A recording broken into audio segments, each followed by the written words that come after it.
The SEC and Big Ten are on a collision course. Michigan, Alabama, Oklahoma, Nebraska, USC, Texas. These aren't just games, they're dream rivalries that could reshape college football forever. Let's break it all down. And remember, subscribe so you don't flunk realignment.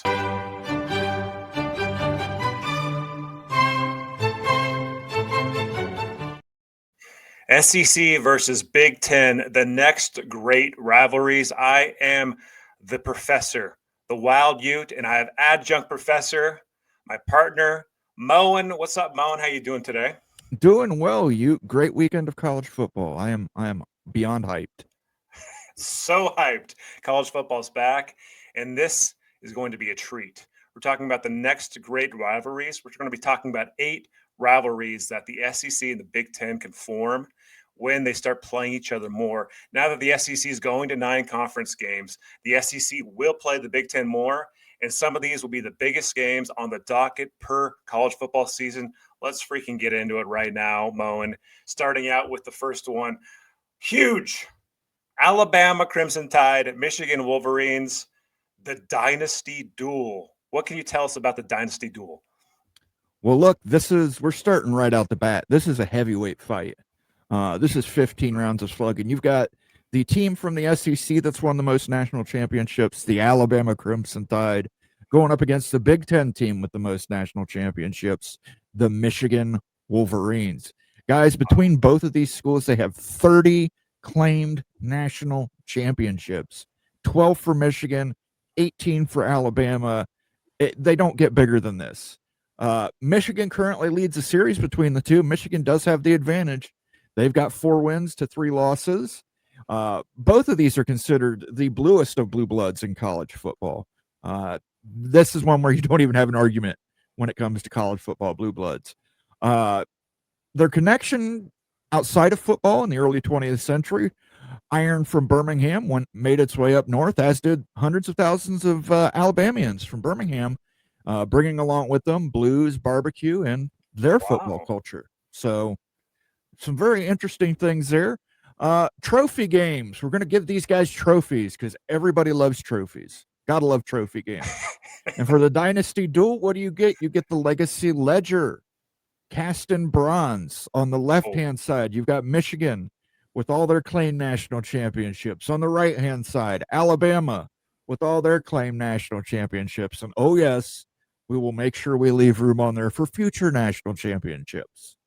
Winner gets to have their name etched on the base of this bad boy, and they get to keep it at their campus for the year on out. So we're starting right off with heavyweights. What do you think, you? Oh my gosh, the matchup series for the SEC and the Big Ten, if it's starting out with the Dynasty Duel, that's what people want to see. This is the kind of game that would really prompt a Super League. You know, like when everyone's talking about a Premier League in college football, it's this type of matchup they want to see. Look, you don't need a Premier League. Maybe you can just do it versus this Big Ten SEC type of scheduling agreement idea, this rivalry series. Well, every time you see these logos, it's just exciting. It's a must-watch football game, and just seeing the ledger with all the national championships is a bit shocking just to see the success. We all know that intuitively. Just seeing how many titles between the two teams. Again, this is the bluest of blue bloods. So what a start out to the series. We're moving on to the second game here. The Commodore's line, Moen. The Commodore's line with the Gilded Spike Trophy. What a freaking trophy. What can you tell us about this one? Yeah, I know a lot of people probably want to refer to this as the Nerd Bowl. We're taking Northwestern Wildcats and the Vanderbilt Commodores, probably the two most academically prestigious institutions in the Big Ten and the SEC, and we're going to put them together and we're going to make them face off. 2 of the top 20 academic institutions in the country here. Northwestern's ranked number 6, Vanderbilt number 18. These teams have played 4 times, and it's been pretty even. Northwestern has 2 wins, Vanderbilt has 1 win, and we even go back to the era of ties. How do these schools connect? Well, beyond being the academics, beyond being the nerds of the conference, Cornelius Vanderbilt, the Commodore, who Vanderbilt University takes their namesake from. They're both connected through the Commodore. The Commodore's rail lines were in Chicago was the main hub for his rail lines. Of course, his steamships down the Mississippi also included. This would be a thinking person's rivalry, not built on trash talk, but on shared heritage, industrial capital, private prestige, and the railroads that knit the nation together. And of course, the trophy, the Gilded Spike, because the Commodore represents the Gilded Age, Chicago, just so much history here. We're going to have a gold and amethyst encrusted railway spike above a locomotive and steamship on a black walnut base. This honors both Cornelius Vanderbilt's impact on both schools during the Gilded Age. The back of the spike is engraved with a lamp to signify both schools' outstanding academic prowess. The Nerd Bowl, the Commodore's line. What do you think, you? I mean, I think that the trophy is baller. Just seeing the gems in the trophy. I love the Commodore's line. Trophy at least. Like, I'm wondering though, for this type of game, can you get a traction with viewership? Like, we started out with the Dynasty Duel with Alabama and Michigan that will just get unreal ratings and everything. Then you're moving to the Commodore's line. These are two programs that struggle to get viewership in their respective conferences. Maybe this game could bring some juice, elite academic institutions and everything. But hey, like, maybe this is what really brings these two programs up to more of a national stage, this type of game and everything. But I'll say this, when you have the Big Ten and SEC matchup, like, you're not going to have mega players every single time and stuff. This is kind of a fun one for some of the less football relevant programs. We'll call it that way. Yeah, and this one makes the most sense. Vanderbilt, Northwestern. I mean, it goes together like peanut butter and jelly, guys. Again, maybe not the most exciting lunch, but damn, sometimes you just want a PB&J. Now for the third rivalry. And this one has some freaking juice, Moen. This is what I'm talking about, the Plains War. That's right. I love it. The Plains War. It's coming back. Oklahoma against the Nebraska Cornhuskers. This is a rivalry that already exists. For decades, Nebraska and Oklahoma was the Thanksgiving weekend game, often decided the Big 8 champion, often had national championship implications. Points of interest were restarting a rivalry from Big 8 and Big 12. Rivalry had national championship implications, as I already said. Oklahoma currently leads this series, 47-38-3. Nebraska and Oklahoma were both considered the pillars of the Big 8. A lot of shared history here, guys. Both schools combined for a total of 12 national championships in football. This is a monster. We old folks, we remember this. The trophy is the Pioneer's Compass. We're going to honor the pioneering nature of both Nebraska and Oklahoma. It's a heavy bronze wagon wheel hub with a compass inset in the center. The base is carved from reclaimed prairie wood, etched with the trails that cut through both states, the Oregon Trail in Nebraska, the Chisholm Trail in Oklahoma. It's history. It's heritage. It's beautiful. What do you think, you? It feels right. I can't believe this game's not played every year as is. Just thinking about the historical great matchups and great Nebraska and Oklahoma teams. Like, it's a crime that this game is not played every year. This would be, in my view, the best matchup game development out of all the ones that we'll be talking about. This game would bring a little bit of distant history back, some juice and everything. And it's a great view for anyone watching. It would get absolutely monster TV ratings. 100% no-brainer and an exciting prospect, Moen. Plains War. Love it. Absolutely. And the great thing about these is we can schedule them throughout the season. We don't have to front load. All right. You've got to really update on this one, Moen, because this is one that the Kilowatt Cup with the Turbine trophy, the bronze Turbine, Washington Huskies, the Tennessee Volunteers. Tell us about the Kilowatt Cup. Yeah, you've got two high-powered squads. When they're up, they're good. Washington and Tennessee. They do have some shared heritage. A lot of public works took place in the Tennessee Valley Authority, Pacific Northwest, that helped electrify a great deal of America, brought us out of the Depression. Interesting point, Washington and Tennessee have never faced off in college football. Wow. Not once. Both schools, their last national championship was the 1990s. Both have produced NFL Hall of Fame quarterbacks: Warren Moon, Peyton Manning, Mark Brunell. Trophy is going to be the bronze turbine, a bronze turbine flanked on both sides by a hydroelectric dam and powerhouse. This trophy symbolizes the contributions of public works in bringing electricity to the millions of rural homes. And hopefully a matchup, if Tennessee is up and Washington's up, that's going to be an electric matchup. Rocky Top versus the Sound. Could be fun. It could be fun. I think Tennessee would struggle mightily going up to Seattle, though, and playing a football game. It's a hard stadium to Husky Stadium's hard stadium to win at. Rocky Top's in one of the elite college football environments at Tennessee. It seems like it could have some juice, even when you look at the logos, like that purple versus the orange kind of works too. I like this, Moen. I do. They've never played each other, so this will be a new matchup. But with having a trophy, this Turbine trophy and stuff, this one works. The Kilowatt Cup is a great idea. And like, hey, we'll see how it goes there. Yeah, let's go to the next one here. It's different. It's different. But hey, we're going to try new things out here in this scheduling agreement. Absolutely. The land grant legacy, the Texas A&M Aggies versus your Ohio State Buckeyes. The land grant legacy. Absolutely. For those unaware, land grant was the moral act that was signed by Abraham Lincoln and allowed states to gift and make money to open universities for agriculture, mechanical, and military instruction. A lot of people don't realize this. Ohio State was originally Ohio A&M. Really? They opened as Ohio Agricultural Mechanical. Two great teams, a lot of history there. Both of them owe their universities to that land grant. Ohio State leads the series 4-0. Texas A&M has never beaten Ohio State. Kyle Field and the Horseshoe are iconic stadiums and two of the loudest environments in college football. You've got the 12th man, the Horseshoe. It makes sense. You've got two powerhouse teams. Let's let them play. A bronze plow. The trophy's going to be the Founders Plow. A bronze plow featuring the Moral Act, establishing colleges focused on agriculture, mechanic arts, making higher education accessible to a broader population. The base features a blend of Buckeye trees and pecan trees, the respective trees of each state. So half of it will be pecan, half of it will be Buckeye.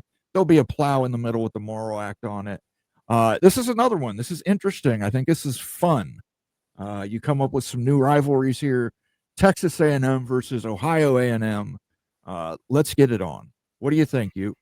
I think that Ohio State versus Texas A&M could have juice, huge fan bases, great home field environments.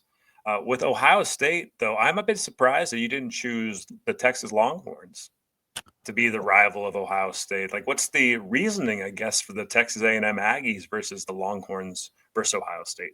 Again, the land grant legacy ties them together. They're both land grant universities, both huge college football fan bases. Right. You are getting into Texas as Ohio State with this. You are playing Texas A&M. There's plans for Texas. Don't worry. But yeah, I just think want to start some new rivalries, get some stuff going. Here you go. Here's a new rival, Texas A&M. Let's get them figured into it. Let's get Ohio State figured into it. Not a lot of shared history on the football field. Ohio leads, 4-0. 4-0. 4-0. But I mean, that could, this is a game that I think could get a lot of juice. Well, it's going to get massive viewership. Both of these teams draw. Ohio State draws the most out of anybody in the nation. So it's just another absolutely mega viewership treat for TV networks. Just the amount of money you can make if you're the TV networks having this matchup series with these type of games. Like, this isn't like, even like Texas A&M, Ohio State might not be the biggest viewership draw that we've talked about yet, because we talked about some massive matchups, but all these games are getting over 10 million viewers probably. Oh, easily. Like, massive. Like, it's just the amount of money that could be involved here could be insane. It's a great idea. Then let's move on here to the Confluence clash. The Confluence clash between the Illinois Fighting Illini and the Missouri Tigers. Just as the rivers join together, this game joins two states bound by proximity, history, and cultural pride. Each fall, the winner of the Confluence clash carries home not just a trophy, but bragging rights who rules the river border that season. Illinois and Missouri meet at one of America's most important crossroads, the confluence of the Missouri and the Mississippi rivers in St. Louis. This is truly where East meets West, Prairie meets Ozark, and trade routes reshaped the country. Missouri currently leads this series 17-7. Both are flagship state universities with proud football traditions that often sit just outside the national spotlight. But when they're good, they've shaped entire conferences. Illinois in the old Big Ten, Mizzou in the Big Eight, now in the SEC. Of course, for a trophy, the old pail of rivets. A rusted pail of rivets like those used to build the bridges connecting the two states. The rivets are made of each team's colors, and the base is split down the middle with the school colors and logos. The winner for each year will be etched into the base and be housed at the winner's campus. The old pail of rivets. This is really an old school trophy for two old school programs. What do you think, you? Yeah, there's some history here and everything. You know, it's not quite the excitement of Texas A&M Ohio State for the game, but like, hey, this matchup series needs to involve a lot of different schools, right? It's not just going to be the top brands from each. And so for like more of like that mid-tier type of matchup, this makes a lot of sense. There's juice. There's 24 historical matchups. So, and also the old pail of rivets is phenomenal. Moen, kudos to that. I love it. That's a true old school trophy for the Big Ten and the Big Eight. So, this one works. Like, really is like more of a mid-tier rivalry and everything. I like it. It works great. So it's in. It is in the matchup series. And let's move on here to the next, which is the fur and feathers. What is this? This is the fur and feathers fracas. We're taking two teams. We've got the LSU Tigers, the Oregon Ducks. Not a lot of shared heritage, but this is a clash of wetlands and wild styles, guys, from the Columbia River to the Mississippi Delta. It's speed versus strength, feathers versus fur. Bragging rights are on the line. This is a matchup of a program associated with speed, the Oregon Ducks, going against a matchup against a school that is most commonly associated with strength, the LSU Tigers. LSU leads the series 3-1.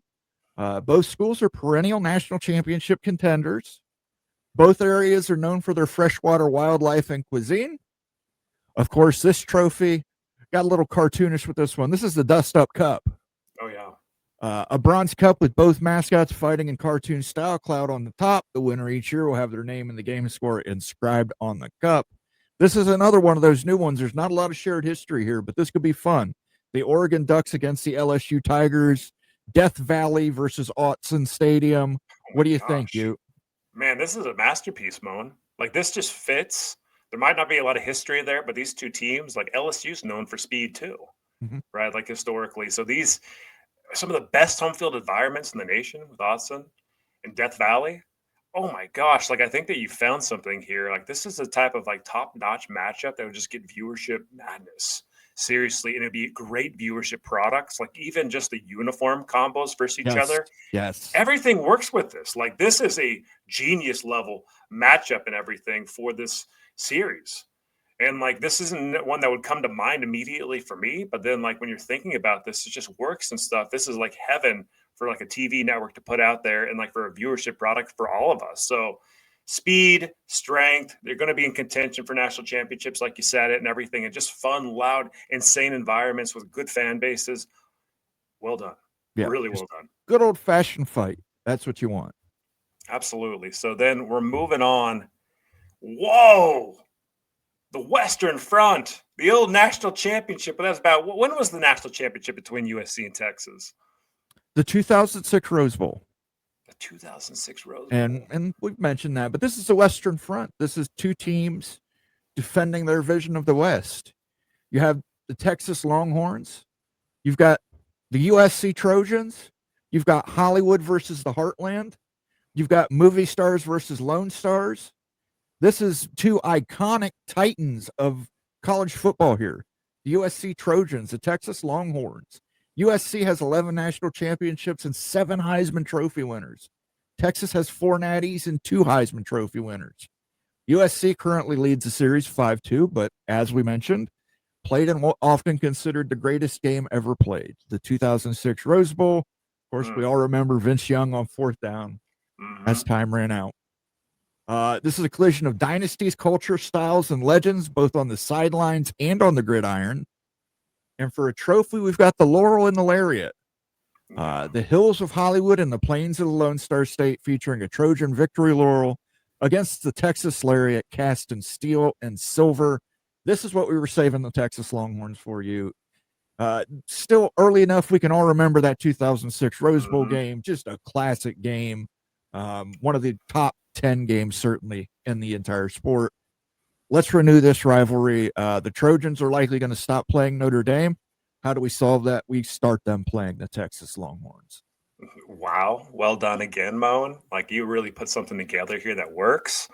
The Western Front's an exciting matchup, just like the logos and stuff with the history, with the 2006 Rose Bowl game. It's just exciting. It worked, like the recruiting grounds in California and LA, plus in Austin and in Texas in general. Like, there's so much that this game brings, the juice, the offense that it could bring, like the uniform combos versus each other. It's another banger. It's an absolute freaking banger of a game that everyone would want to watch, and another probably 10 million plus viewership. Like, you're building 10 million viewership games. Like, how much would that be worth to both these conferences if you just had like one game per year dedicated to this type of matchup series with these type of bangers?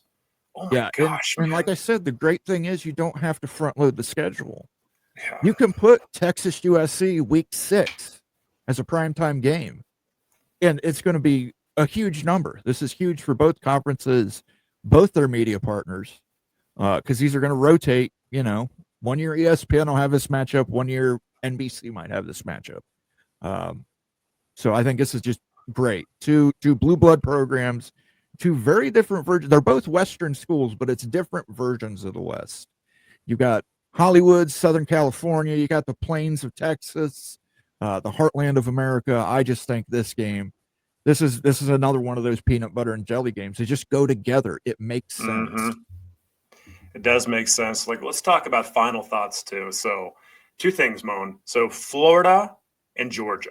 Didn't see Florida or Georgia on this list, nor Penn State. I think that those three in particular need games. And the only push that I'll say is that I think that Ohio State versus Florida would be actually a better combo than Texas A&M Ohio State. What do you think about that? Yeah, but here's the problem, Ute, and I tried to do this as much as possible. Florida has to play Florida State or Miami. Georgia has to play Georgia Tech. You're right about Penn State. Penn State doesn't have any permanent rivalries. We could move them in here. But I'd like to think that if college football realignment goes, a certain way, Florida-Miami might be a Big Ten SEC matchup. Georgia Tech might become a Big Ten SEC matchup. If Clemson joins into the Big Ten, you could probably put Clemson and South Carolina are still going to have to play each other. But if Florida State joins, Florida State, Penn State. There's lots of different options out here, but here's just, I just wanted to put together 8 for the conferences we have now that work. I will acknowledge with Washington and Oregon, I am dismissing the Washington State and Oregon State rivalries. I think those will go away eventually. Unfortunately, there's just not a lot of juice left in those, especially compared if you're putting Washington up against Tennessee Volunteers, Oregon up against the LSU Tigers. My goodness gracious. I think that ESPN should hire you as a consultant, Moen. And it's just fun and great for college football fans everywhere. You and I would be watching all these games. People watching our show would be watching all these games. Fantastic stuff. Any final thoughts? Yeah, I really like this experiment, and I think it'd be great if leave us feedback in the comment section, guys. Love to do one for the Big 12 ACC, Big 12 Big 10, Big 12 SEC. Come up with some great combinations that we can have here for future schedules. I mean, we're getting to the point where now we're getting 9 conference games from everybody. I think everybody's going to mandate that 10th out of conference game against a Power 4 opponent. Let's come up with some games. Michigan, Alabama, USC, Texas, Oklahoma, Nebraska. These are the games that could rewrite college football history. Now, did we nail these ultimate Big Ten SEC games, or did we miss a potential blockbuster? Let us know in the comments below. And remember, subscribe so you don't flunk realignment. Class is dismissed.